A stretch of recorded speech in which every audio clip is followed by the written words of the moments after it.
Is Galactus a villain? Technically, yes, but that's kind of like calling a hurricane a villain. He's really a force of nature. When he arrives to devour a planet, it isn't malicious. He just needs to eat. He hungers. If you're hungry to know more about him, you're in luck. Fans have yet to get a really good look at Galactus in the trailers for Fantastic Four: First Steps. We've seen his shadow cast over Manhattan. We've seen his giant foot stomp through the streets. There have been some quick shots of his torso and the back of his head, so at least we know he has a humanoid body and isn't a big cloud of gas this time. More on that in a little bit. As usual, the best looks have come from toys. We also haven't heard him speak. The trailers instead allow his herald, the Silver Surfer, to do the talking for him. I herald his beginning. I herald your end. But we do have a pretty good idea what he'll sound like. English actor Ralph Ineson's booming voice is going to be the one coming out of that big helmet. All the way back in June 2024, Ineson did an interview with the movie Dweeb, where he didn't give anything away about what happens in the movie, but he did vibe out pretty hard about getting to play such an iconic presence in the Marvel Universe's cosmos. It's Galactus, man. I can't say much, but it's Galactus, man.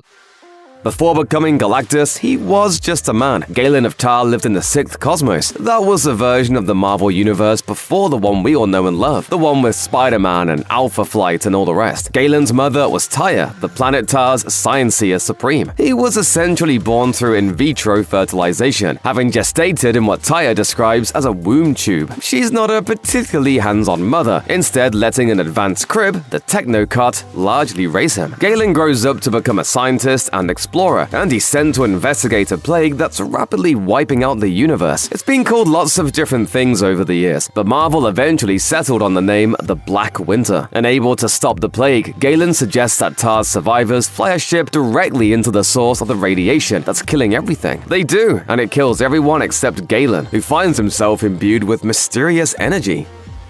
While fused with that strange energy, Galen hears a message from the sentience of the universe. We've all thought we've heard the universe talking to us, but he really does. It merges itself with Galen's body, creating an heir to the 6th cosmos as the universe dies. Soon after, a new Big Bang occurs, and the 7th cosmos is born. Galen, now a nascent Galactus, travels a new universe in a ship for a while as a being made of energy. One of the Watchers, Etche, finds a ship and brings it to a planet. He studies Galactus, who escapes during an experiment. Etche can already tell that this being is so powerful that it will require feasting on planets to survive. He considers killing Galactus, but instead decides to let him live. Galactus goes back into space and releases the pod containing the bodies of the people of Tar.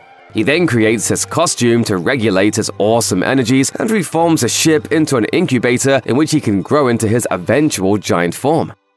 The incubator, which would later be named Lifebringer 1, floats through space for eons. At one point, it gets stuck inside Ego, the living planet, where a time-traveling Silver Surfer finds it. The Surfer considers destroying it, but a different Watcher, Uatu, warns him not to, because Galactus will bring balance to the universe. The Surfer then speaks with Galen, deciding to let him live and simply remove the incubator from Ego. Lifebringer 1 eventually makes its way to the planet Archaeopia. The people of the planet leave it undisturbed for years, but it's later attacked in the midst of a galactic war. The moment it's disturbed, out comes a fully formed Galactus, who wipes out the space armada with one blast. Galactus then consumes Archaeopia and its unfortunate inhabitants. Galactus then spends the next several thousand years constructing a home for himself, a giant ship called Tar 2. It's so big that planets orbit it as if it were a sun.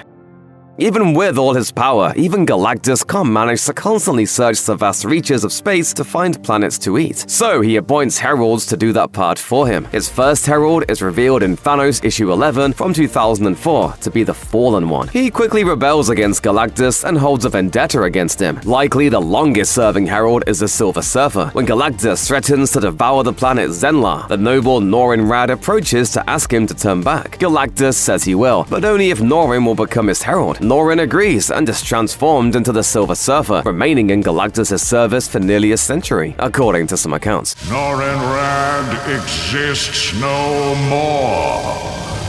You are newborn, my herald. After the Surfer left Galactus' service, the Devourer has quite honestly had a revolving door of heralds, including Airwalker, Firelord, Terax the Tamer, Nova, Morg the Executioner, and Stardust. Even Johnny Storm, the Human Torch, and Thor have briefly been heralds of Galactus. The Silver Surfer initially only finds uninhabited planets for Galactus to consume, but over time, Galactus' hunger grows stronger, and it becomes unavoidable for him to devour populated worlds. The surface time with Galactus comes to an end the first time Galactus comes to Earth, which also was his and the Surfer's first comics appearance in Fantastic Four, issue 48 to 50 in 1965 and 1966. The Surfer comes to Earth to summon Galactus there for dinner, but doesn't bank on a haymaker from the Thing knocking him through the skylight of blind sculptor Alicia Masters. Alicia manages to convince the Surfer that humanity is worth saving. So after Galactus arrives, the Surfer turns on his master and attacks him. That attack gives Reed Richards enough time to acquire the Ultimate Nullifier, a device that can cause any target or the entire universe to cease to exist. Galactus immediately knows what it is because it comes from his own ship, Tar 2. The threat of the Ultimate Nullifier convinces Galactus to leave Earth, but not before disowning the Surfer as his herald and trapping him on Earth as punishment. Galactus would pop up a few more times in attempts to re-recruit the Silver Surfer as his herald or consume Earth, but the Surfer and the FF turned him back every time. So Galactus eventually turns his attention elsewhere, specifically toward Counter-Earth, the planet the High Evolutionary created for his human-sized, intelligent animals, the New Men. Once again, the Fantastic Four, at the behest of the High Evolutionary, step in to stand in Galactus' way. After Galactus and the High Evolutionary battle it out in a fight for a little while in Fantastic Four, issue 175, Sue Storm alerts Galactus to the existence of a planet whose inhabitants actually want for him to devour them. That planet is Pop-Up, the home of the shape-shifting Impossible Man. All the people of Pop-Up share the same mind, so they don't mind mostly being devoured by Galactus. They all live on in the Impossible Man. The planet is so weird that Galactus gets indigestion from devouring it, and seemingly dies, disintegrating into pure energy.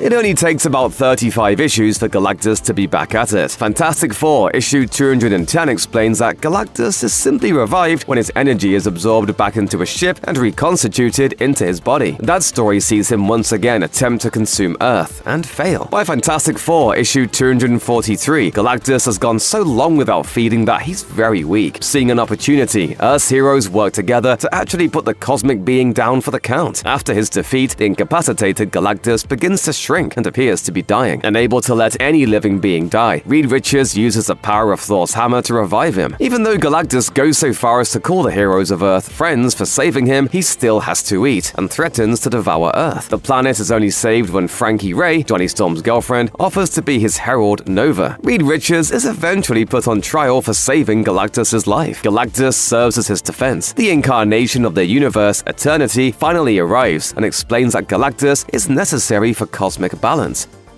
Galactus and the Silver Surfer cross paths once again when a group of ancient alien beings known as the Elders of the Universe concoct a plan to kill the Devourer of Worlds. They know a little bit about Galactus' origin, specifically that he's from the previous universe. The Elders believe that if they kill Galactus, it will trigger a new Big Bang and create a new cosmos, in which they will have Galactus-like powers. So they attempt to kill him. Who violates the edict of Galactus with such arrogant abandon?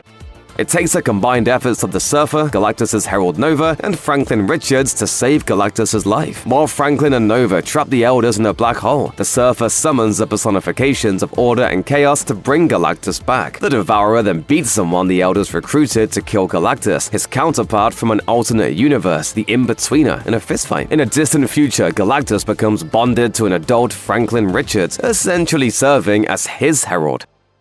It's well established that the Ultimate Nullifier is the one weapon that scares Galactus, so it's pretty bad news when his former herald Morg gets a hold of it. Morg has already established himself as a wild card. He kills Nova and is so unpredictable that Galactus' former heralds team up to incapacitate him, but Galactus keeps him alive, which proves to be a mistake. In the struggle between Galactus, Morg, and the robot tyrant, the Nullifier goes off, seemingly removing them all from existence. Of course, it's not that simple. When Earth is threatened by Reed's incredibly powerful alternate reality grandson, Hyperstorm, Reed becomes convinced that Galactus' power can neutralize the threat. As it turns out, Galactus was simply hiding, by choice, in a dimensional void, and Reed uses a device to bring Galactus out from it. Hyperstorm then becomes a seemingly endless source of energy off of which Galactus can feed.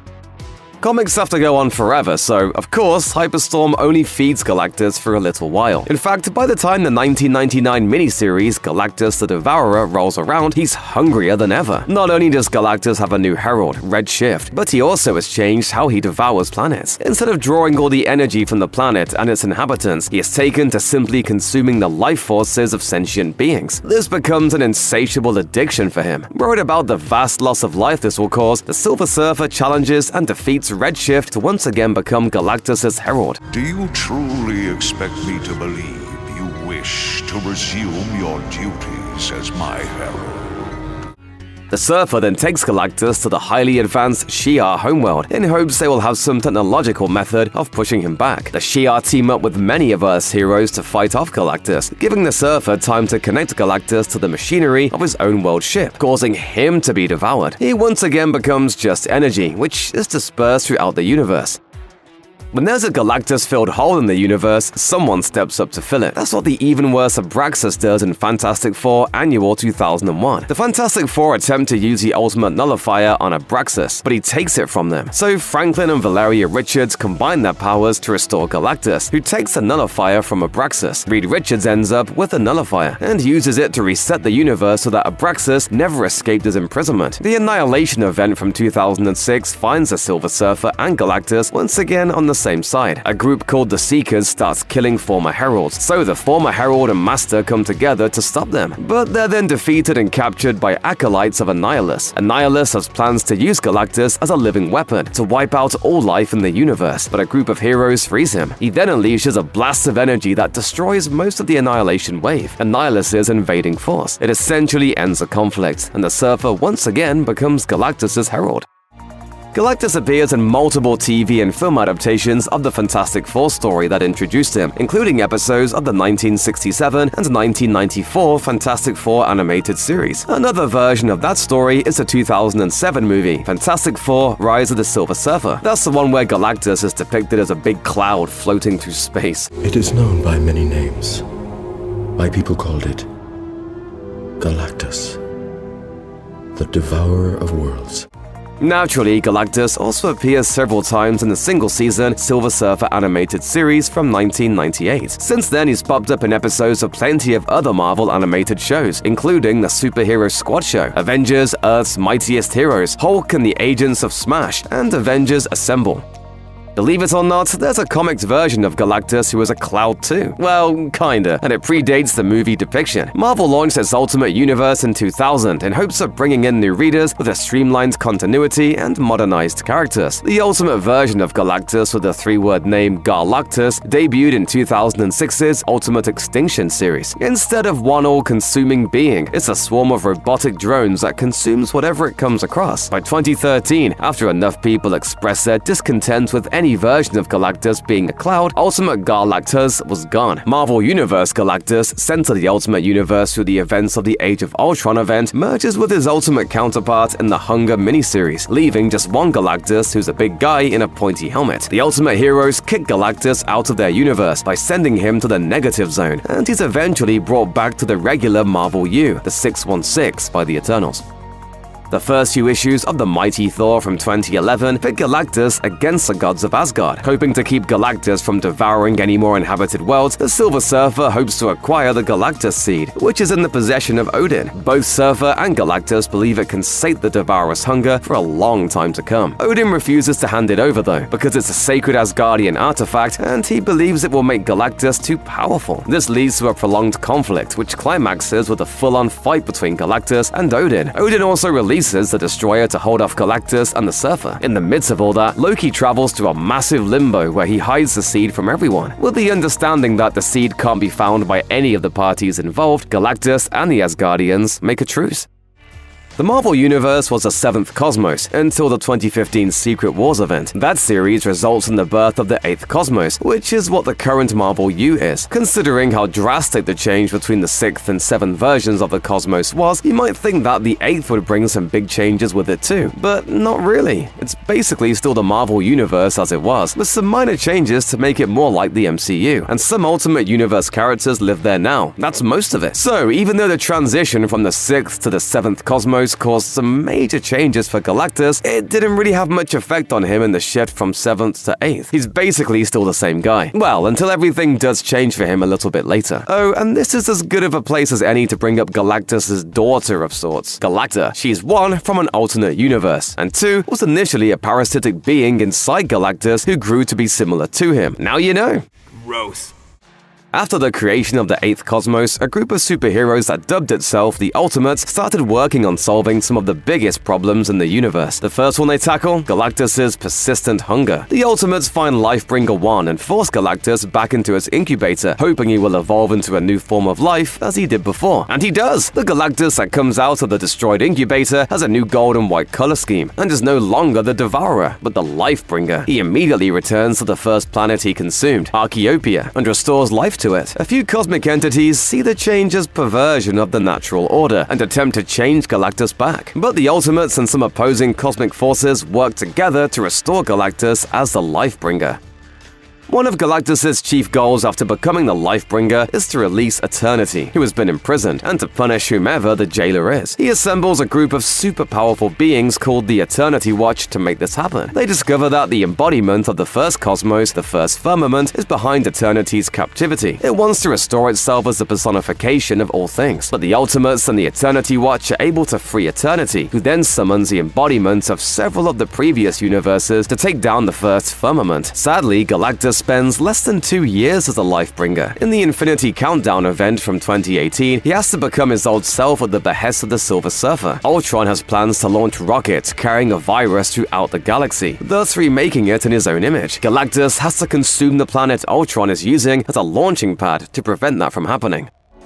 Returning to his old self, Galactus comes back to Asgard in the first several issues of the 2020 Thor series. He literally arrives with a bang, crashing down from the sky onto the buildings below. The one-armed, terrified Galactus informs Thor that the plague that killed the 6th cosmos, the Black Winter, has returned. Not only that, but he saw a vision of his death taking Thor's form. Thor allows Galactus to make him a herald, and Galactus quickly consumes 5 planets so he can face down the Black Winter. It's still not enough to defeat Black Winter though. Taking the form of a Thor-like figure, the Black Winter informs Thor that Galactus was his herald, and that the Devourer had been serving it this whole time. Galen being spared in the destruction of the 6th cosmos was no accident. Enraged by the revelation, the cosmic-powered Thor kills both the Black Winter and Galactus, making Galactus' helmet into the entrance to his throne room. Galactus never stays dead, of course. In the Reckoning War event from 2022, the Silver Surfer and a group of other former heralds go to Asgard and use their power to revive their old boss, in hope of stopping the Reckoning, a powerful group of aliens with a vendetta against the Watchers. Upon his revival, Galactus merges with the Destroyer, creating an even more powerful being, called the Destruction. Though it looks pretty cool, the largely mindless Destruction ends up not being very much help. So the Surfer feeds it the self-destructing armor of one of the members of the Reckoning, thus separating the Destroyer from Galactus. Apparently cured of his hunger for planets, but not for knowledge, Galactus and the Surfer take off to explore more of the universe. Clearly, there's much to mine in Galactus' backstory for Fantastic Four First Steps and beyond, but we'll just have to see what stories about him Marvel Studios chooses to tell. Surely he's got to die and come back at least once. For a very long time, seeing the Silver Surfer meant bad news for your planet. In Fantastic Four First Steps, a new version of the spacefaring herald appears with the same message: prepare to be devoured. Will she become a hero like her comics counterpart? Let's hit the books to find out.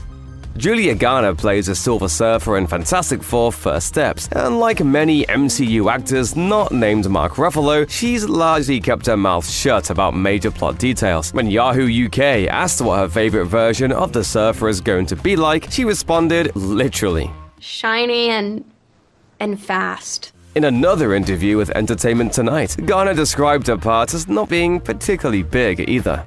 I felt very lucky to have a little tiny, small part. A few things about her role in the movie are apparent from the trailers though. This version of the Surfer, like the one from the comics, is the herald of Galactus, informing planets about their imminent destruction thanks to the Devourer of Worlds. Unlike the version from the main Marvel Comics universe, she's Shala Bal, rather than Norrin Rad. There is a Shala Bal version of the Surfer in one key comic story, but before we get to that, we've got to talk about Norrin first. Norrin Radd and Shala Bal are both from a planet called Zenla, a technologically advanced world that has become a utopia without crime or war. Though Norrin is happy with his life partner Shala Bal, he has also become restless and bored with life on Zenla. Soon enough, everything changes. Galactus arrives and threatens to consume the planet and everyone on it. Norrin goes to confront Galactus in an attempt to stop him. Galactus initially says nothing can, but he does mention that he needs the Herald to travel the cosmos and scout out planets for him to devour. Norrin agrees to do that for him if he spares Zenla, so Galactus makes him the Silver Surfer, with the power cosmic and a board that can travel space at incredible speed.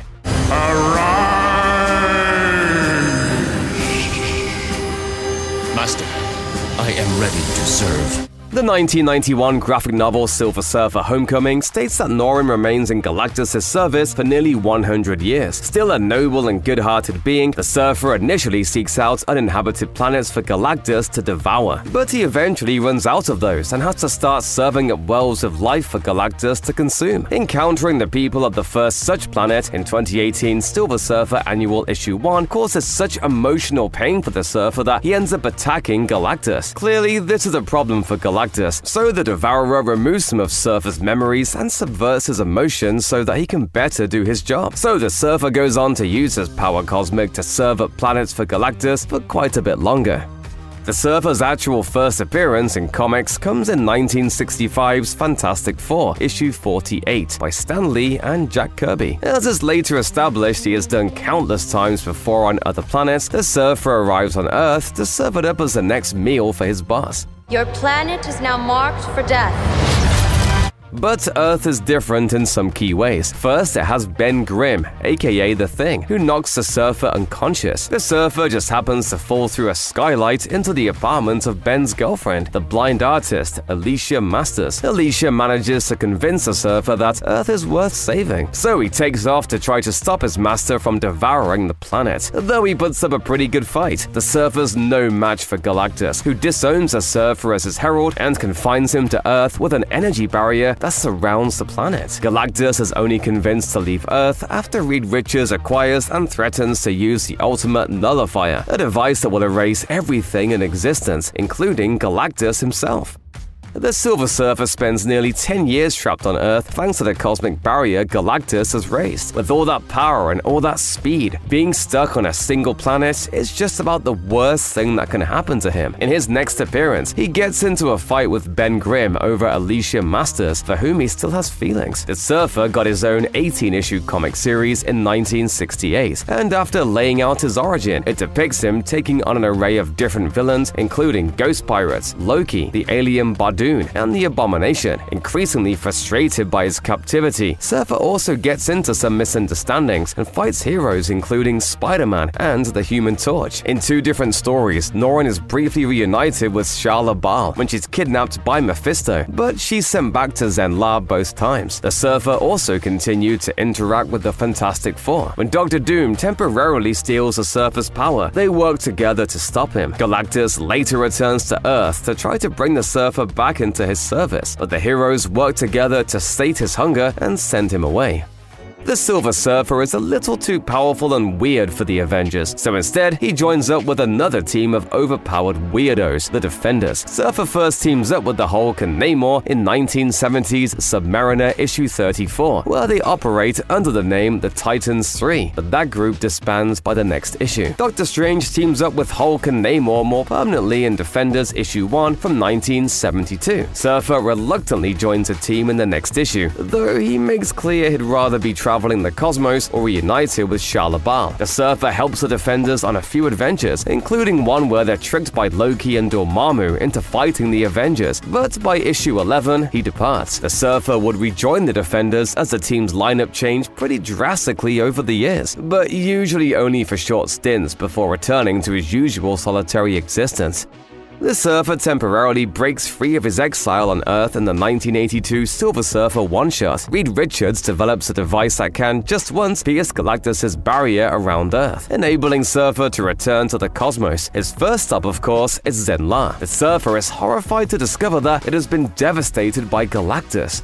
Can this truly be Zenla? Since the Surfer betrayed him, Galactus argues he has gone back on their agreement to protect Surfer's home planet. Galactus gives the people of the planet 24 hours to leave, and they do. But they return to live on the planet Galactus has ravaged. To make matters worse, Mephisto has once again kidnapped Shah-Labal. Silver Surfer ends up fixing both problems with one solution. He imbues Shah-Labal with some of his power cosmic, so she can not only return to Zenn-La but restore its beauty. Unfortunately, it forces him to return to Earth. The Surfer finally escapes his imprisonment for good in Silver Surfer issue 1 from 1987. The Thing simply suggests that Surfer tried to leave Earth without using his board, and it works. He once again returns to Zenn-La to find that Shah-Labal has become the Empress of the planet. The Surfer and Galactus finally make peace after the Surfer saves Galactus' new herald, Nova, from being held in captivity by the Skrulls. That truly frees the Surfer up to travel throughout space. And able to be with Shah-Labal because of her responsibilities as Empress, the Surfer kindles new romances, first with Mantis and later with Alicia Masters. The Surfer's 1987 series lasted almost 150 issues, seeing him fight cosmic threats, including Thanos, Ego the Living Planet, Super Skrull, and the Elders of the universe. The Surfer attempts to return to life on Zenn-La again in Silver Surfer Homecoming, but he then learns about a deal Shah-Labal struck with the Great One, a powerful entity who promised to protect Zenn-La by making it part of his consciousness. The Great One views the Silver Surfer as a threat and attacks him. In the fights, the Great One is mortally wounded, threatening Zenn-La's very existence. Surfer and Moondragon work together to save it, but Shah-Labal disappears in the process. In the 2002 miniseries The Order, the original Defenders are again brought together by a cosmic curse, but this time they're led to try to rule Earth. It takes a group of other heroes to snap them out of their cursed state and defeat its creator, the alien scientist Yandroth.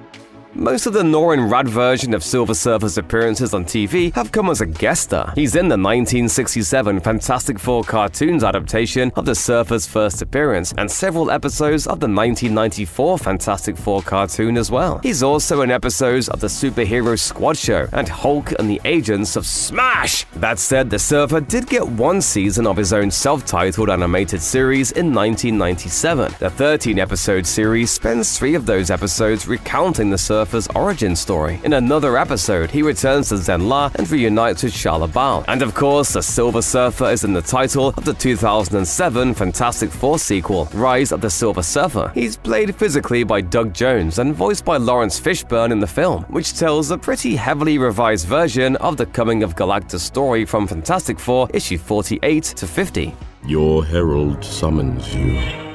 Another world awaits.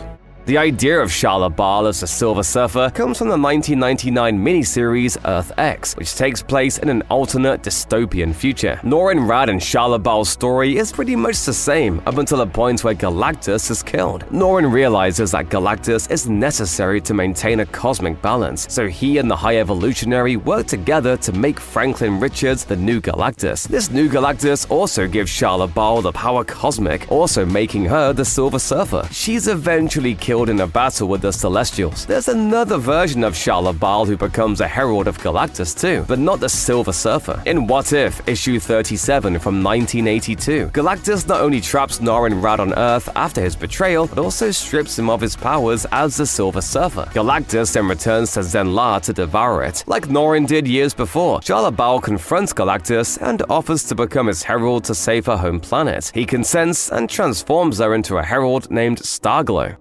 Norrin Rad's Silver Surfer got another of his periodic solo titles in 2003, which lasted for 14 issues. The series starts with what definitely seems like a shock. A surfer seems to be abducting precocious children from Earth who are obsessed with him. It's eventually revealed that the surfer was led to believe that he was doing this in an effort to protect Earth from an evil machine named Marduk. He hoped to help the children develop powers that would protect Earth from Marduk's eventual attack, while also placing survivors on a great arc. But it turns out that the Surfer had been fooled by Marduk, playing right into its plan to destroy Earth. Marduk seizes the Great Ark and crashes it into Earth. Surfer attempts to save the planet by sacrificing himself, but it takes the awakened power of one of the children, Ellie, to erase Marduk from existence and remake Earth as it was.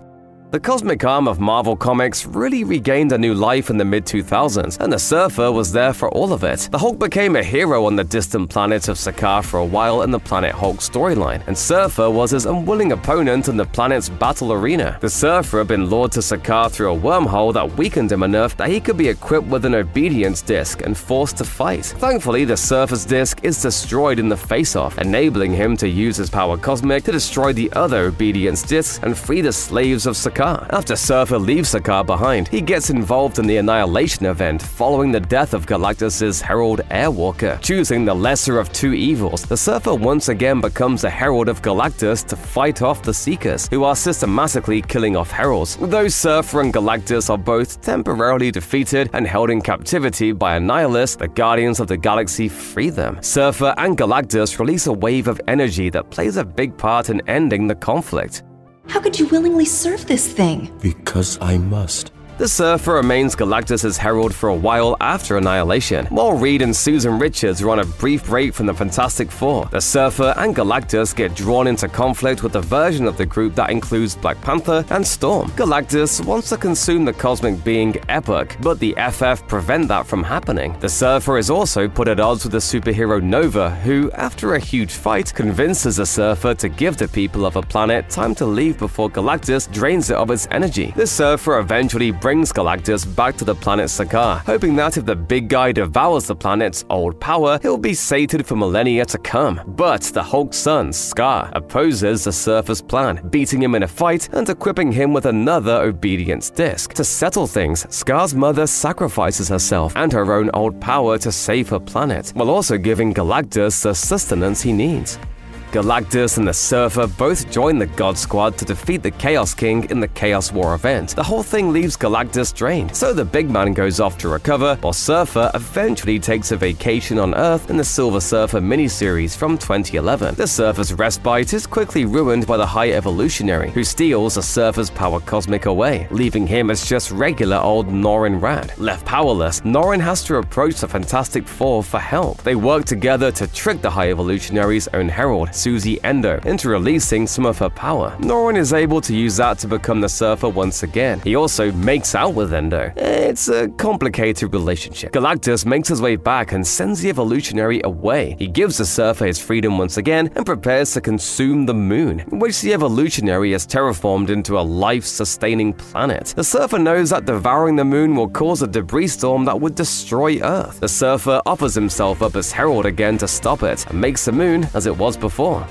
After briefly joining with a group of heroes called the Annihilators to push back invaders from the alternate universe known as the Cancerverse, the Surfer then turns his attention to finding the Galactus Seed. It's essentially the egg that will hatch into the next universe, and both Surfer and Galactus believe that if Galactus eats it, his hunger will be sated permanently. The seed is in Asgard, in the care of Odin, who does not want to part with it. During the numerous ensuing battles between the Asgardians, Surfer, and Galactus, Loki hides the seed away where even the Surfer can't unsee it. Neither Galactus nor the Asgardians can find it anymore, so Galactus ends his pressure campaign on the gods. The Surfer proposes a truce between Galactus and the Asgardians, pledging to stay on Earth to ensure that the Asgardians never retrieve the seed. He thus deputizes a preacher from Earth as Galactus' newest herald, Praetor. At some unspecified point, the Surfer leaves behind his oversight of Asgard and his service to Galactus, once again independently traversing the stars. At the start of the 2014 Silver Surfer series, he encounters the incredulous Zed, an alien caretaker of utopian space city, the Empiricon. Zed recruits the Surfer to be the Empiricon's champion against the cosmic being, the Queen of Nevers, and kidnaps a woman from Earth, Dawn Greenwood, to convince him. Despite not really knowing Dawn, Surfer works to save her, discovering that Zed was really the bad guy all along and destroying the Empiricon by restoring the Queen of Nevers' stolen heart. Dawn and the Surfer go on adventures throughout the universe for 30 issues and fall in love. In one arc, Shala Baal, now known as the Keeper of Great Truth, and the other Zen-Lavians invade Earth and attempt to forcibly make Earth culture into Zen-Lavian culture. The Surfer is thus forced to use all his power to erase Zen-La's culture, leading Shala Baal to permanently banish Norrin Rad from his home planet. planet. In their final story together, Surfer and Dawn get trapped in the previous version of the Marvel Universe, where they live on the remainder of Dawn's life together. After Dawn dies, the Surfer returns to the current Marvel Universe with what's left of Dawn's energy, creating the first light anyone in that universe ever saw, and reformulating the appearance of the power cosmic to appear as red with black dots, Dawn's signature look. The Surfer plays some of his greatest hits after his time with Dawn. He briefly resumes as Galactus' herald. He gets pulled into another annihilation event. He gets stuck in the distant past. One thing he does that he's never done before, though, is fight Null, the abyssal god who created the alien symbiotes. He does so in that distant past. After failing to defeat Null in a fight, the Surfer is forcibly bonded to a symbiote, becoming Null's herald, the Void Knight. He only stays that way for a couple pages, though. Ego, the living planet, frees him and offers to work with the Surfer to kill Null. Inside Ego's core, the Surfer finds Lifebringer 1, Galactus' cosmic incubator. After first attempting to destroy it, the Surfer speaks with a young Galactus, realizing he cannot defeat darkness with darkness. So the Surfer instead has Ego infuse him with light energy from across the universe. He returns to fight Null, sending him reeling through space by creating a star directly in his face. The blast also sends Surfer to the surface of a nearby planet, where he plants light seeds that not only return life to the planet's Galactus devoured under Surfer's watch, but also enabling him to be reborn in the present. We do have a choice. After that big universe-spanning adventure, the Silver Surfer goes on yet another one in the revived Defenders in the 2021 Defenders miniseries. The team, which includes Doctor Strange, the Masked Rider, Betty Banner in a harpy form, and Cloud, goes back to the 6th Cosmos in an attempt to save the multiverse from a rogue spellcaster. The current iteration of the Marvel U is the 8th Cosmos. They meet Galactus' mother, Taya, who is a hero in her reality. Together, they fight off the 6th Cosmos' World Eater, Omnimax. The Surfer also encounters Galactus as a baby and attempts to teach him compassion, hoping that he won't become the destructor he becomes. After Omnimax's defeat, the rest of the team goes even further back to the 5th Cosmos, but Surfer stays behind. Surfer later once again becomes the herald of Galactus after the Reckoning War, with both motivated to explore and learn rather than destroy. By now, it's more than clear that the Silver Surfer doesn't just travel the cosmos, but also has adventures in the distant past, alternate universes, previous universes, and the furthest reaches of existence. All indications point to Fantastic Four First Steps taking place in a universe outside the MCU's main universe, Earth 616. The post-credit scene in Thunderbolts has all but confirmed that. Given that, we have to wonder if Garner's Shah LaBelle will stick around as the Silver Surfer, or if the 616 universe will have a different version. Maybe they'll go the Earth X route to make both Norrin Rad and Shah LaBelle into concurrent Silver Surfers. Julia Garner hasn't been announced for any additional upcoming MCU films, but considering that she's an up-and-coming star, one would have to think that First Steps won't be her only outing. We'll just have to see where the Surfer soars. The film hits July 25th. Franklin Richards is one of the most powerful characters in all of Marvel Comics, and his arrival in the MCU has some startling implications. After years of hype and speculation, the Fantastic Four are finally joining the Marvel Cinematic Universe. Fantastic Four First Steps marks a bold new beginning for Marvel's first family, but there's another reason why that title is especially appropriate. First Steps is also the first live-action appearance of Franklin Richards, the son of Reed Richards, Mr. Fantastic, and Sue Storm, the Invisible Woman. Despite the team's multiple cinematic adaptations over the earlier 2 decades, multiple planned sequels fell apart before Franklin could be introduced. It's only because First Steps takes place years after the four gain their abilities that he's given the chance to make an appearance. You're gonna be the best mom in the world. And you are gonna be the best dad. Just kidding. You are out of your depth.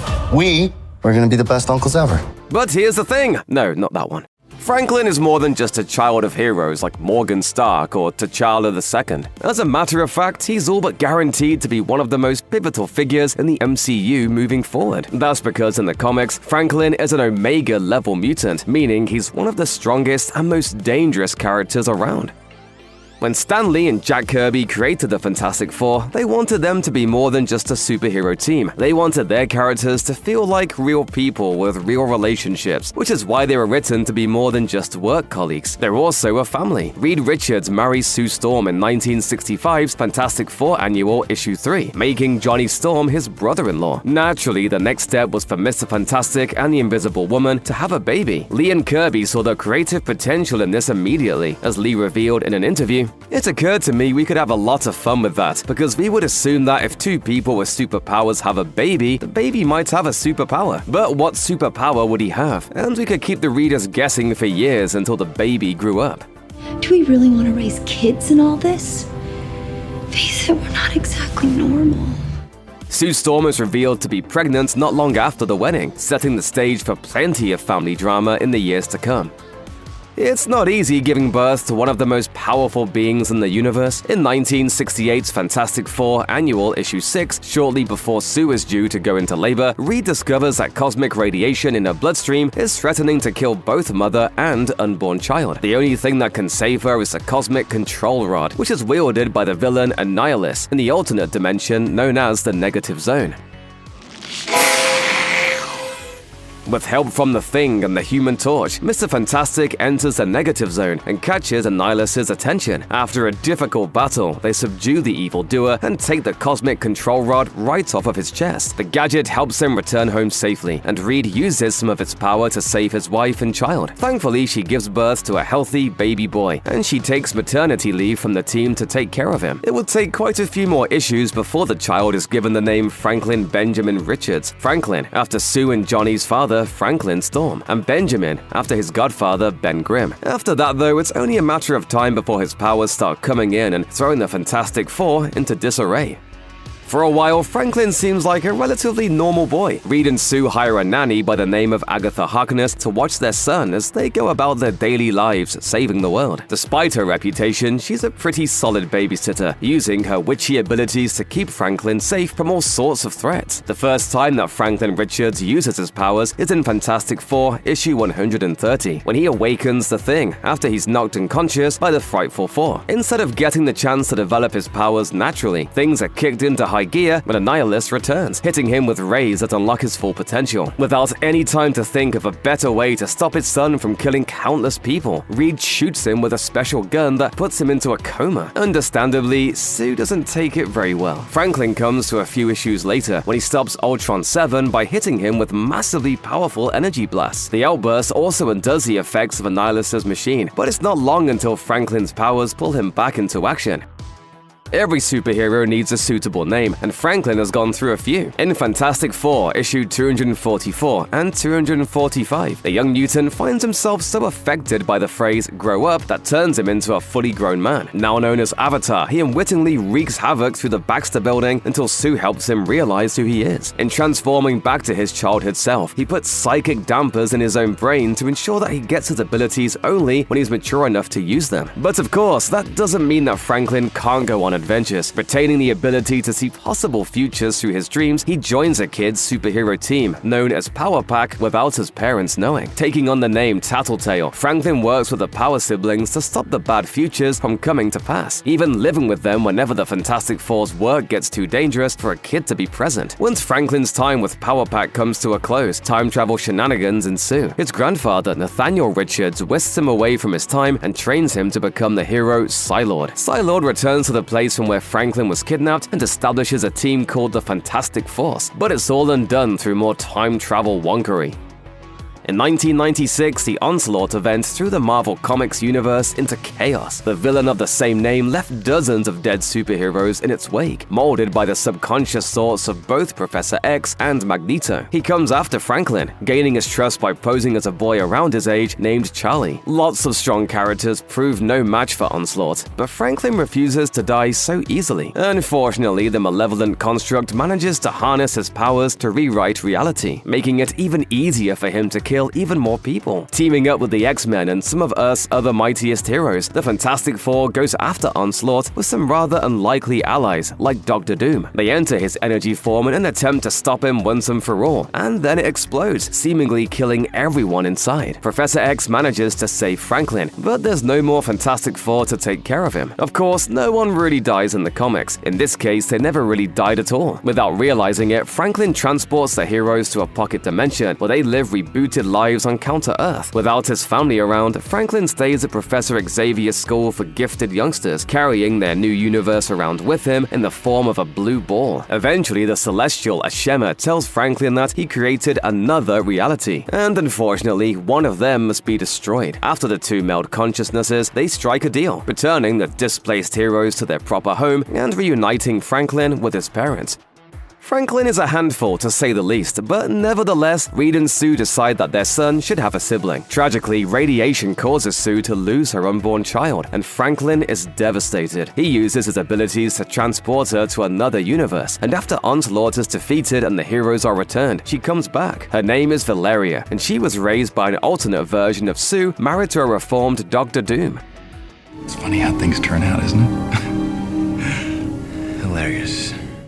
Things get messy when the villain Abraxas arrives, collapsing the multiverse and seeking the weapon known as the Ultimate Nullifier. When he gets a hold of it, Franklin and Valeria realize that they can't stop him alone. The siblings work together to resurrect the cosmic being Galactus, compelling him to take the Nullifier from Abraxas and bring it to Reed. Their plan is successful, but when Reed activates the device, it takes away Franklin's powers, seemingly for good. It also turns Valeria back into an unborn child, and Sue has to deal with her difficult pregnancy all over again. Doom ends up being the one who saves the baby's life, so Sue allows him to name her. Just like the alternate universe Doom did, he names her Valeria after his first love. Valeria doesn't have any superpowers, but she has her father's smarts. Franklin, who no longer has his abilities and isn't a super genius, has a bit of a rough time adjusting to the new normal.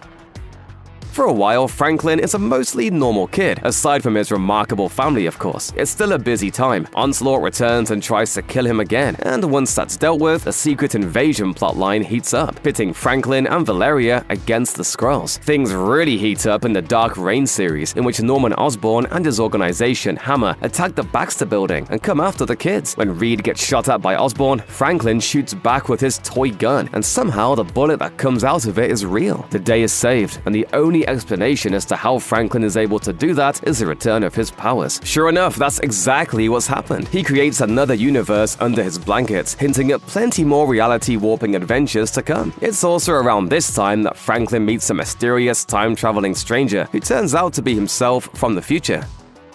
During a battle in Fantastic Four, issue 587, Johnny Storm seemingly sacrifices himself to save the day. The other members of the Fantastic Four decide to disband, but that doesn't mean that they're abandoning their mission. Reed creates a Future Foundation, a team dedicated to fixing problems in order to create a brighter tomorrow. Naturally, Franklin ends up getting roped into quite a few misadventures. Things get a bit confusing when Future Franklin arrives in an attempt to reshape the timeline, helping his younger self hone his skills in secret. As part of a plan masterminded by Nathaniel Richards, adult versions of Franklin and Valeria show up to help the Future Foundation, including the newly returned Human Torch, defeat the mad Celestials who had just killed Galactus. Franklin resurrects the Devourer of Worlds a second time, giving the good guys the edge they need to keep Earth intact until the next global catastrophe. Adult Franklin and Valeria decide to stay and join the Future Foundation, receiving new costumes with new numbers. Both Franklins get a 5. If you've been paying attention, you might have noticed something. Even though Galactus is one of the Fantastic Four's most infamous foes and the main villain of Fantastic Four First Steps, Franklin seems to be in the habit of bringing him back to life. As you might expect, he has a bit of a complicated relationship with the Devourer of Worlds. Galactus was once a mortal called Galen, and he lived in the 6th incarnation of the universe before he was reborn into the 7th and current universe. One being born from the 7th universe is destined to take on Galactus' role in the 8th, and as it turns out that's probably going to be Franklin. Galactus is actually afraid of Franklin's power, and he leaves Earth alone in fear of angering him in Fantastic Four issue 585. After Franklin's future self resurrects Galactus, the two find themselves on speaking terms, with the cosmic being expressing gratitude for the fact that he won't have to see the end of time on his own. Franklin's link to Galactus also extends across the multiverse. In the Earth X continuity, Mr. Fantastic defeats the World Eater for good, but his absence disrupts the cosmic balance. In order to restore it, Franklin steps up to take his place, becoming the Galactus of his reality. In that same universe, Silver Surfer, Norrin Radd's lover, Shala Bal, is made a surfer herself, just as she is in Fantastic Four: First Steps. Your planet is now marked for death. Returning to Earth 616, Franklin's continued work with the Future Foundation is full of ups and downs, to say the least. During the 2015 Secret Wars storyline, Franklin tries to use his abilities to restore the crumbling multiverse, but it's no use. He and most of the other Future Foundation members are actually killed when their ship suffers a hull breach, but they're brought back to life after Reed gains omnipotent powers from Molecule Man. Franklin helps out in the efforts to restore the multiverse to its former glory. These days, Franklin uses a superhero named Powerhouse, and his capabilities have been seriously toned down. After encounters with villains, the Griever at the end of all things, and Cormorant, he's placed more mental dampers in his own mind, convincing himself and everyone else that he no longer has fantastic powers. But there's an exception. Franklin gets his powers back one day a year, allowing him to do seemingly impossible feats for 24 hours every 365 days. Unfortunately for Franklin, it has the downside of preventing him from visiting the mutant-only island of Krakoa. That's where Franklin is in the comics today. He's mostly a normal teenager, but the restoration of his abilities is now an annual event. Fantastic Four: First Steps depicts the very beginning of Franklin Richards' life, but there's no telling how powerful this baby is going to end up being. With the film taking place in its own separate universe and Doomsday on the horizon, Franklin is arriving at the perfect time to take part in the multiversal mayhem that his comic book counterpart is known for. We can do this. Nothing's going to change. Everything is about to change. Just like the multiverse itself, there are infinite possibilities for Franklin's character in the MCU. He could be the key to saving it, or he could play a pivotal role in its destruction. If Doctor Doom gets a hold of him, there's no telling what might happen, and there's always a chance that a future version of Franklin might show up out of nowhere. It's impossible to predict what will happen for sure because we don't have Franklin's dream powers, but whatever takes place, it's more likely than not that he'll play a central role. There's one thing we do know for sure though: he's not gonna have a normal childhood. Reed Richards is the smartest and stretchiest guy in the Marvel Universe, but there's more to his story than you might think. From rebuilding the multiverse to visiting the afterlife, this is the story of Mr. Fantastic, both on the page and on the screen.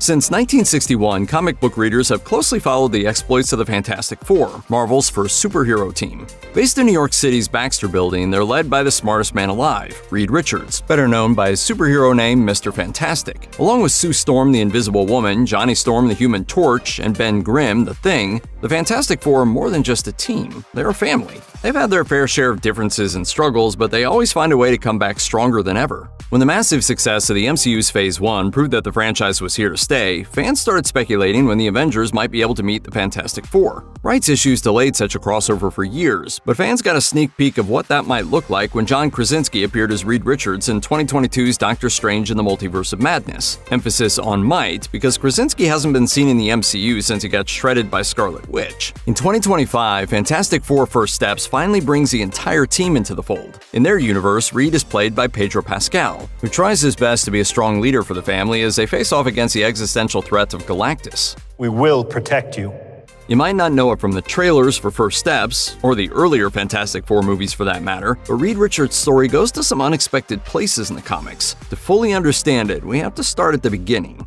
The son of millionaire physicist and single father Nathaniel Richards, Reed Richards displays a remarkable mental aptitude from an early age. Nathaniel helps his son nurture his gifts, and the future superhero earns 4 college degrees by the time he turns 18. Unfortunately, Nathaniel's disappearance leaves him with some trauma. When Reed goes to State University to get yet another degree, his assigned roommate is a Latvian student named Victor Von Doom. Victor isn't happy at the prospect of sharing this space, so Reed ends up bunking with a different classmate, football player Ben Grimm. The two become quick friends, friends, but the same can't be said for Reed and Victor. One fateful day, Reed points out a potential flaw in Victor's matter transmutation machine, but Victor isn't having it. It blows up during testing, disfiguring him and getting him expelled. As Reed graduates, joins the military, and gets government funding for his next project, Victor seethes from the sidelines, his animosity towards his one-time rival turning to pure hatred. During his time at State University, Reed rents a room in a Manhattan boarding house. He's introduced to the owner's niece, a young woman named Susan Storm, and it's not long before they realize their feelings for each other. Of course, that means he also has to deal with Sue's loudmouth brother Johnny. Years later, with a grant from the government, Reed constructs a ship called the Marvel 1 that he hopes will revolutionize interstellar travel. When Uncle Sam decides to withdraw their funding, he talks Ben into piloting a test flight. Sue and Johnny come aboard, and their lives all change forever when they're bombarded by cosmic rays. The Marvel 1 crash lands, and when Reed emerges from the rubble, he realizes that he's gained the ability to stretch his body parts in seemingly impossible ways. Once Reed's friends and fiancé all realize they've gained fantastic powers, they're all in agreement. They must use them as best they can to help mankind. The four join hands, choosing their new names and pledging to protect the innocent as best they can. Here's a question you may or may not have thought about. How exactly do Reed's powers function? Unfortunately, there isn't really a comprehensive answer, but we've learned quite a bit about how the cosmic rays influenced his capabilities over the years. The cloud has fundamentally altered our DNA. As malleable as he is, Reed still has a normal-looking skeleton. His bones stretch along with his skin, and he can return them to their original shapes just as quickly as he can contort them. His whole body reacts to threats reflexively, meaning that he can handle gunshots with ease by essentially catching the bullets with his body. Combine that with his super smarts and martial arts training, and Mr. Fantastic is an incredibly slippery combatant. Reed's powers don't just make him a better fighter. He can infiltrate nearly any building by squeezing himself through keyholes and under doors, morph his body into a bridge or glider to help his allies get around, and even alter his face and vocal cords to disguise himself as other people. The only limit is his imagination and the amount of mass in his body. If Reed stretches too far, he loses much of his strength. That's something that evildoers are more than happy to take advantage of. Any superhero team worth their salt needs villains to fight, and the Fantastic Four have plenty. The first was the Mole Man in Fantastic Four issue number 1, but they've since faced a number of enemies that are more personal to Reed. Most notably, of course, is his rival-turned-nemesis Victor Von Doom. First appearing in Fantastic Four issue number 5, Dr. Doom returned to Latveria after being expelled from college and managed to become its dictator. With expertise in both science and magic, as well as a massive grudge against Mr. Fantastic, he's one of the Four's most enduring foes, and the one most commonly depicted in the movies. Doom is a handful, but when it comes to hitting Reed where it hurts, in his relationship with Sue, no one does it like Namor the Submariner. Not only does he predate Dr. Doom, but the King of Atlantis has teamed up with a Latverian ruler to terrorize the Four as early as Fantastic Four issue number 6. His aim is to wreak havoc on the surface world, and even take the Invisible Woman as his bride. Naturally, Reed tends to get in the way of that, although Namor has been known to shed his villainous side from time to time. Unlike Doom and Namor, Galactus doesn't have personal beef with Reed. At least not at first. Galactus is simply a colossal cosmic being who feasts on planets in order to survive, sending his herald, the Silver Surfer, to break the bad news to their populations. As the Devourer of Worlds has visited Earth time and time again, he's come to know Reed and his allies as protectors of humanity and gatekeepers of his next meal. In time, he even comes to respect the guy. The Fantastic Four's extensive enemies list also includes names like Annihilus, Super Skrull, and Wizard, but Doom, Namor, and Galactus are their most iconic foes. With their mind-blowing abilities and big personalities, it doesn't take long for the Fantastic Four to become celebrities on Earth 616. Reed and Sue's wedding is a star-studded affair, and they welcome their soon-to-be superpowered son Franklin into the world soon after. Things aren't perfect on the domestic front, though. The couple has plenty of disagreements over the next few years, like when Sue nearly leaves Reed after he puts Franklin in a coma. Granted, it's to stop the child from destroying the world, but she's mad about it for at least a few issues. Reed loses his powers for a little while, and the Fantastic Four break up. At one point, he even gets kidnapped by Dr. Doom and brainwashed into becoming the evil Invincible Man. Once everything is seemingly back to normal, he's put on trial by alien survivors of Galactus after sparing the Devourer's life during their conflict. Reed is exonerated, but he falls into despair after his second child with Sue doesn't survive the birth. The couple tries to retire from heroics by leaving the Fantastic Four, only to get recruited by the Avengers. They leave after a little while, at which point Reed gets stranded in the past by the evil time traveler Hyperstorm. He gets rescued eventually, but it's safe to say that he isn't feeling very fantastic. It's not all bad, though. Around this time, Reed represents a Fantastic Four in a secret meeting with other heroes, helping to form a group called the Illuminati without his family knowing. The Illumawati? The Illuminati work from the shadows to protect the world, but it's only a matter of time before the world comes to know of their influence.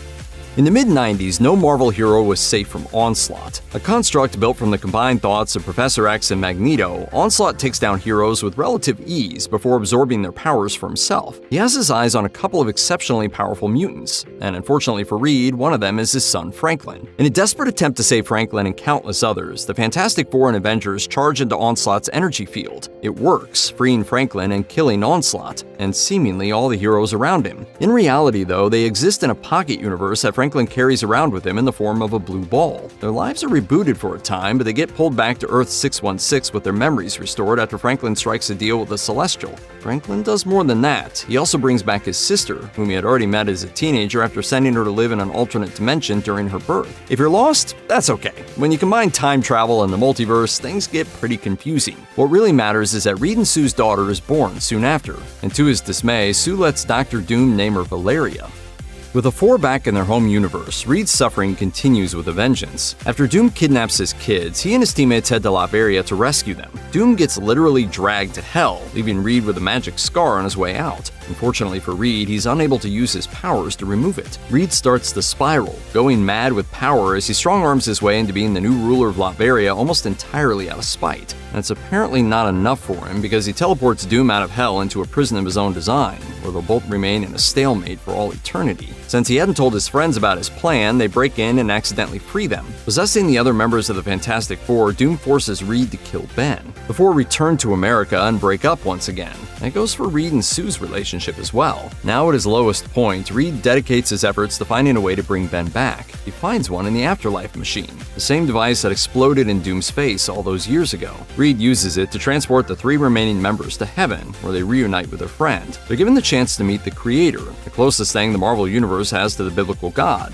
and of course sees the Fantastic Four's original artist, Jack Kirby. He agrees to let Ben return to Earth, and he even erases Reed's scar with his all-powerful pencil.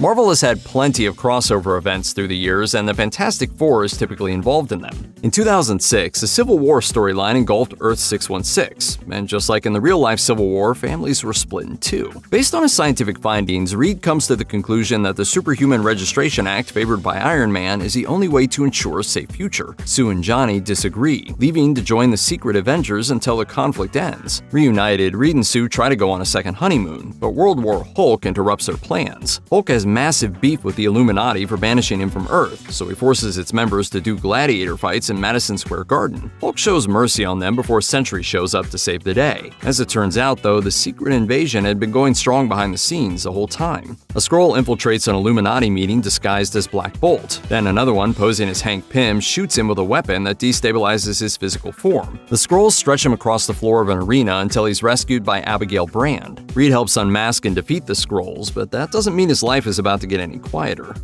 After the Skrull invasion, Reed builds a multiversal bridge and makes a startling discovery. There exists an interdimensional council of Reeds, all of whom built the bridge in their own worlds and decided to pool their knowledge. The prospect of joining such an organization is obviously tempting for Reed 616, but then he learns that there's a catch. All the Reeds are forced to leave their realities behind, and the price of losing his family is simply too steep. After Johnny seemingly sacrifices his life in the battle with Annihilus, the Fantastic Four does what it always does and disbands. In its absence, Reed establishes the Future Foundation, a team of like-minded heroes who use their abilities to try and improve the world for later generations. Being that this is a comic book, though, it doesn't take long for Johnny to come back. The Fantastic Four reforms, but the Future Foundation stays intact. From this point on, many of the Fantastic Four stories involve the multiverse in some fashion. They travel to an alternate reality when their powers start dimming, but soon become aware of an impending extinction event, an incursion.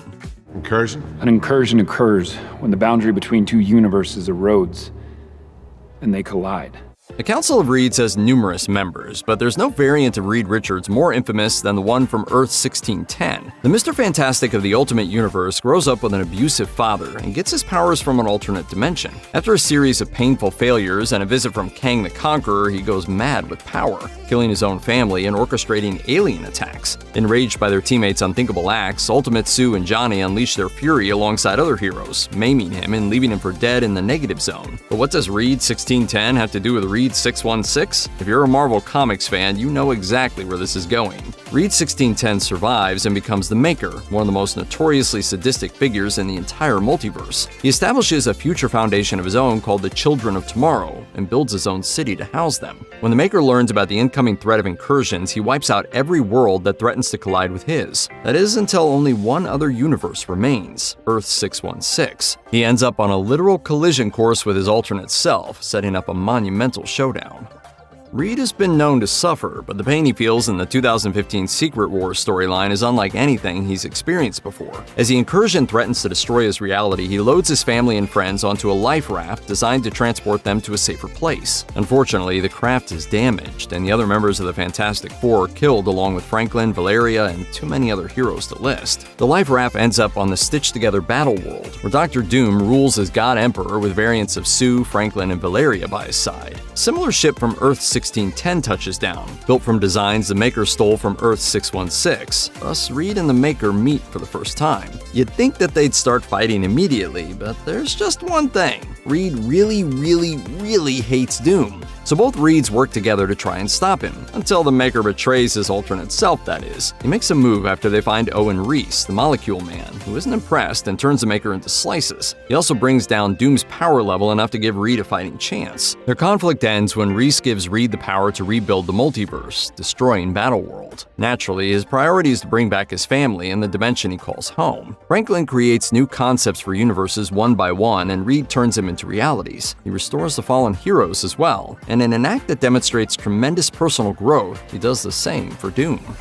Of course, Reed and Franklin can't keep making universes forever. Once they're done fixing the incursion damage, the Fantastic Four are pitted against the Griever at the end of all things, who represents the natural entropy of the universe. Naturally, she isn't happy, but they stop her with the help of every hero who's ever worn the Fantastic Four uniform. After that, Reed decides to launch a second spaceship to complete the team's original mission, eventually learning that the overseer of the planet Spire was responsible for the cosmic storm that turned them into superheroes in the first place. But what about the Maker? A little piece of him ends up in every single universe, meaning that he exists in all realities at the same time.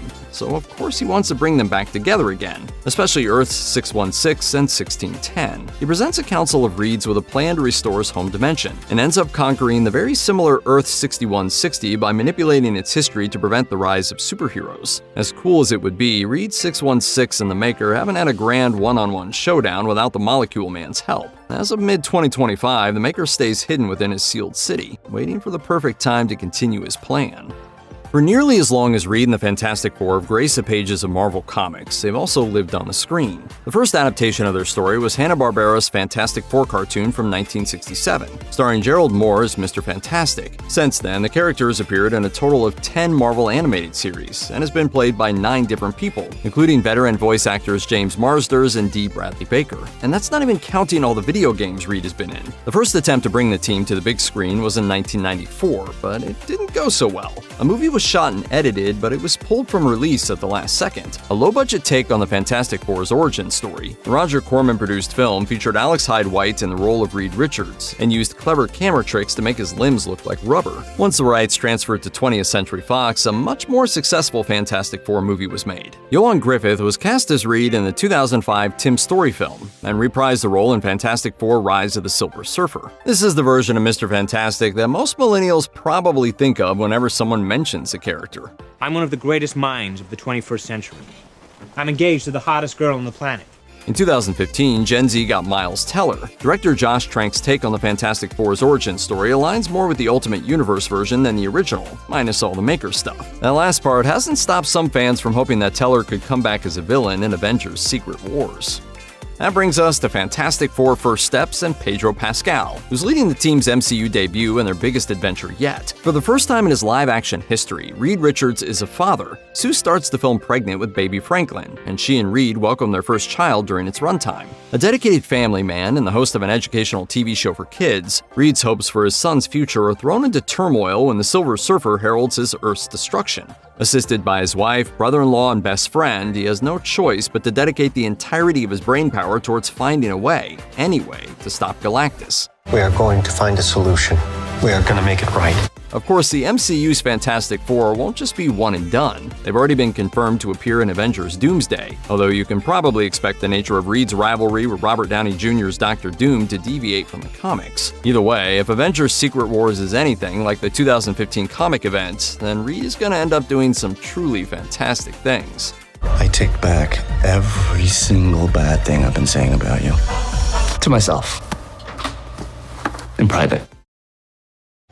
Sue Storm may be the least visible member of the Fantastic Four, but that doesn't mean she's the least important. Here's what you need to know about one of Marvel's most protective mothers before heading to see First Steps.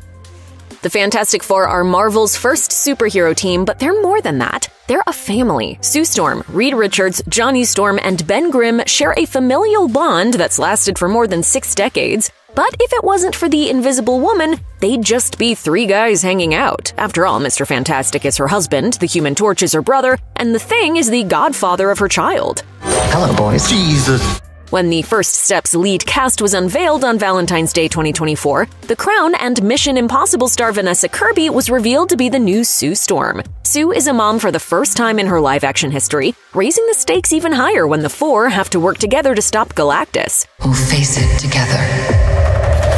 As a family.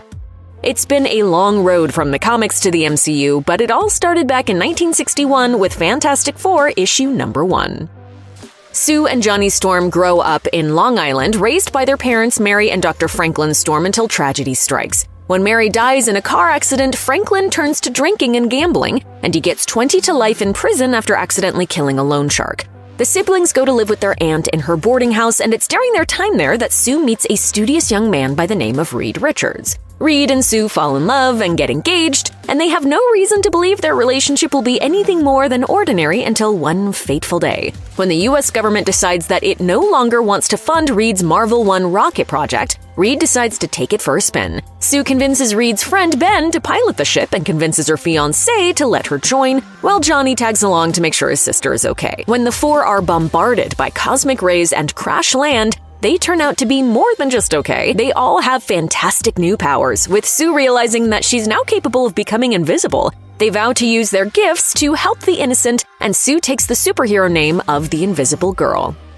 So how does Sue actually disappear? Technically, she doesn't. Cosmic radiation changed the cells of her body in such a way that allows her to manipulate light, bending it around herself in order to appear invisible. She can make objects and other people around her look invisible as well, but they still have to keep quiet if they want to remain undetected. Of course, that's not the only thing that Sue can do. As first seen in Fantastic Four issue number 22, Sue can conjure invisible force fields through hyperspace that are capable of sustaining massive damage. All she has to do is visualize one, and it appears in front of her. They're not just good for defensive purposes either, as Sue can levitate by placing a force field underneath herself. There are scarier ways she can use her force fields as well. She can stop people from breathing, fire them as shockwaves, or even just pop their heads open. Did you know I could create a force field inside someone's body and expand it until they explode?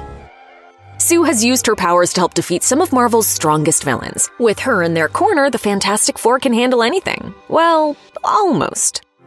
Unlike some heroes that use secret identities, the Fantastic Four aren't afraid to have their real names known to the public. In fact, they encourage it. They're bona fide celebrities, so naturally the marriage of Reed Richards and Sue Storm is a massive media event. When the team's villains try to ruin the special day, everyone from the X-Men to the Avengers turn out to lend a helping hand and watch the happy couple say, "I do." Not long after that, Sue is revealed to be pregnant. It takes a toll on her as she suffers from potentially deadly radiation sickness. Thankfully, the other members of the Fantastic Four steal the cosmic control rod from Annihilus to save both mother and son. The delivery is a success, and after a lengthy period of deliberation, they decide to name him Franklin after his grandfather. During Sue's maternity leave, Crystal from the Inhumans takes over her role in the Fantastic Four for a while. Sue comes back to the team before long, only to leave again when Reed puts Franklin in a coma in order to stop him from destroying the world. Medusa, another Inhuman, fills her spot for a bit, but Sue comes back to her husband just before Franklin wakes up. Sue ends up having another difficult pregnancy, and unfortunately, the baby doesn't survive. It takes such a toll on her that it makes her susceptible to villainous influences. Under orders from recurring Fantastic Four foe Psycho Man, the evil hate-monger affects the brains of New Yorkers and compels them to start riots across the city in Fantastic Four issue number 280. That's not all. He corrupts Sue's mind to turn her into a villain, and she maintains her powers while losing all of her morality. You will meet your ultimate defeat at the hands of Malice, Mistress of Hate.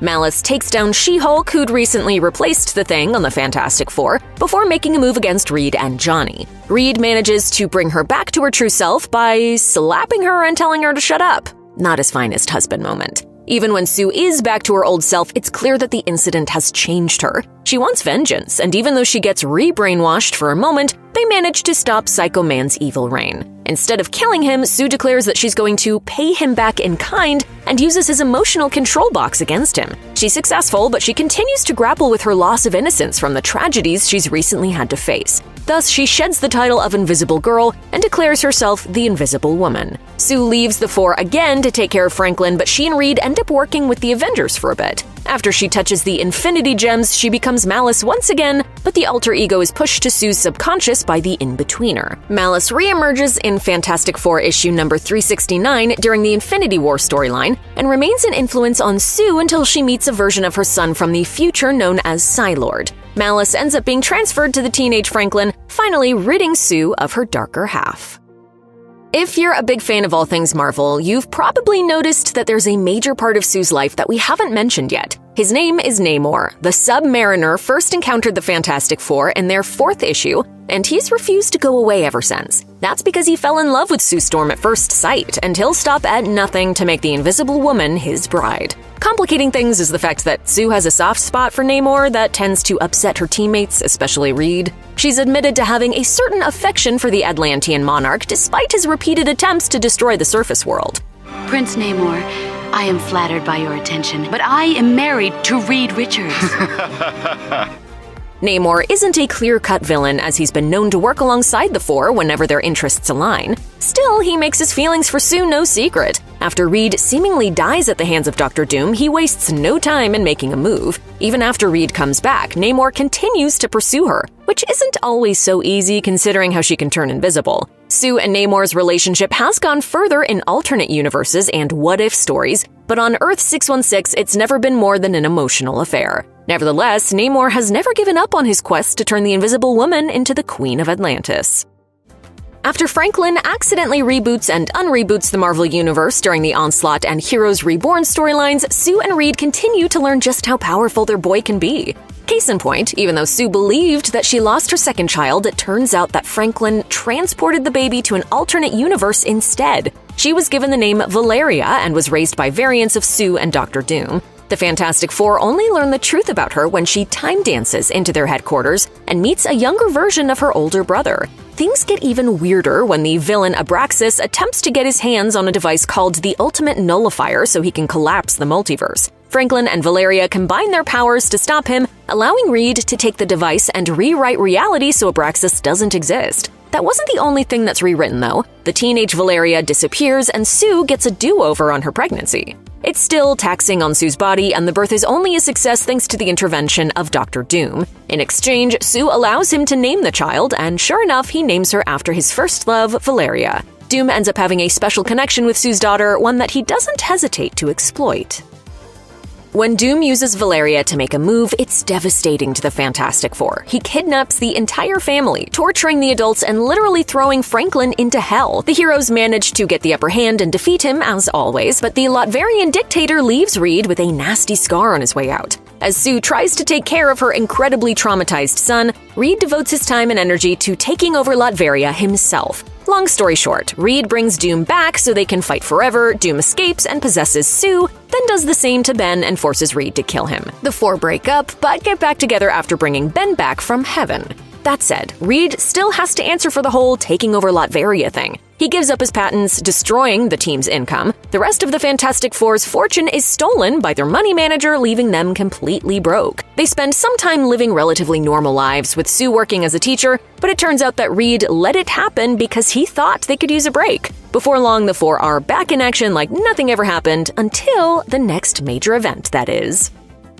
Sue and Reed have had plenty of disagreements, but their relationship is truly tested when they end up on opposite sides of Marvel Comics' Civil War event. Research leads Reed to believe that the Superhero Registration Act favored by Iron Man is the only path forward, while Sue joins Captain America's Secret Avengers along with Johnny. The conflict is so intense that Sue even tries to enlist Namor to support the resistance. And although he turns her down at first, he and his army show up during the final showdown. Husband and wife reconcile after Reed takes a bullet for Sue, saving her from Taskmaster.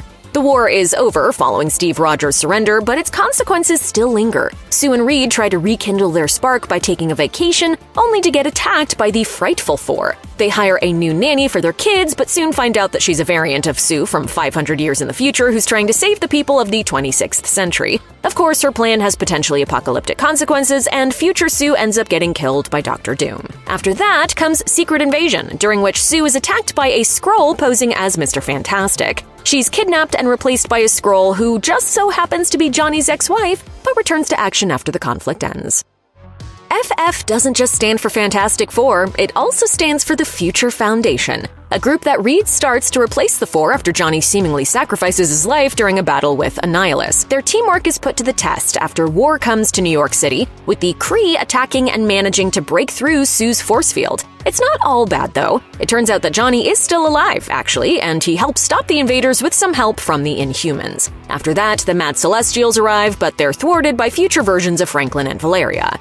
The Fantastic Four are reunited only to find themselves tested once again when monsters from Counter-Earth start wreaking havoc. That's not all, as they find themselves under the influence of a villain known as the Quiet Man. All of them start acting in strange ways, with Sue showing a bit of her darker side like she did when she was Malice. It turns out that the same villain who helped turn her into Malice, Psycho Man, is responsible for the monster attacks, but as always, the FF manages to save the day. The day isn't saved for long, though. Reed builds a multiversal craft to save the heroes of Earth 616 from an incursion that completely destroys it, but it's damaged during their escape. Sue, Franklin, and Valeria are all killed, kicking off the Secret Wars event with a tragic bang. That's why, once he gets the powers of the Beyonders from the Molecule Man, one of the first things he does is bring them all back to life. Unbeknownst to her family and friends, Sue had been recruited by S.H.I.E.L.D. earlier in her career to use her powers for Black Ops spycraft. She finally got a comic book all to herself in 2019, a 5-issue series called Invisible Woman, following her return to the world of espionage. The CIA asks Sue for information after her former partner, Aiden Tintreach, is captured amid an ongoing hostage crisis, but gives her a strict order not to get involved. So, of course, she gets involved, heading straight to Madripoor and teaming up with Black Widow. From there, Sue goes from Ireland to Rome in search of information, eventually learning that Aiden is working with the inventor of a powerful new technology with destructive potential. They try to blackmail her into helping them enact their plan, and after Sue is mistakenly arrested for treason by Maria Hill, she talks her way out, rescues the hostages, and tries to convince Aiden to stand down. He doesn't, instead flying into her force field and blowing up his own plane. Of course, the adventures of the Fantastic Four aren't just limited to the comics. The team's first on-screen appearance was in a Hanna-Barbera cartoon of the same name that premiered just 6 years after their comic book debut. Sue Storm, at the time still known as the Invisible Girl, was voiced by Joanne Flugg. When the team got their own TV shows once again in 1978 and 1994, Sue was played by Ginny Tyler and Lori Allen, respectively, but the character has appeared in a handful of other series and games. 1994 was also the year in which the Four were supposed to hit the big screen. A B-movie adaptation produced by Roger Corman was filmed and edited with Rebecca Staub as the Invisible Woman, but it never saw an official release. Outside of unofficial bootlegs, Marvel fans had to wait until 2005 to see a big-budget Fantastic Four. Jessica Alba was cast as Sue, and she returned for the sequel in 2007. You know, you don't look completely ridiculous in that dress. Is that obnoxious brother talk for you look kinda nice? A reboot came in 2015, this time featuring Kate Mara in the role. The film was critically panned, and when Mara was asked about it 5 years later, she called it, quote, a horrible experience. She joked to the Television Academy that it was only worth it because it got her closer to her future husband, Jamie Bell, who played Ben Grimm. After years of anticipation and speculation, the Fantastic Four are finally back to bring the MCU into a new era. Fantastic Four First Steps kicks off Phase 6 with a bang as the team takes on a non-gaseous version of Galactus in live action for the first time. Sue is pregnant when the film kicks off, and she gives birth to Franklin in space during its runtime. As the mother of one of the most powerful beings in the multiverse, there's no telling what could happen to her and her family. Has to be us. Vanessa Kirby is the new face of Sue Storm, and she's clearly done her research. In an interview with Entertainment Weekly, Kirby revealed that her performance takes inspiration from a dark time in Sue's past, saying, "One of the things I love most from Sue's history is when she becomes Malice, and all her dark stuff comes out. I was obsessed with that chapter of her life, so I wanted to make sure that there were tones of malice in there with her, that she wasn't just the stereotype of a goody, sweet mother." Sue might not be a perfect mom, but it's clear that she'll do whatever it takes to protect her son. Along with the rest of the Fantastic Four, Sue's second appearance in the MCU will be in Avengers Doomsday. Plenty of other characters are also returning, most notably Tenoch Huerta Mejia's Namor. While her husband will almost certainly be busy trying to stop Dr. Doom, there's a good chance that Sue will be spending much of Doomsday trying to thwart Namor's advances. After that, it's Secret Wars, and after that, who knows? But we're getting ahead of ourselves. She'll have to make it through first steps first. And judging by the post-credit scene for Thunderbolts, it's not likely to end well for the Fantastic Four's home universe.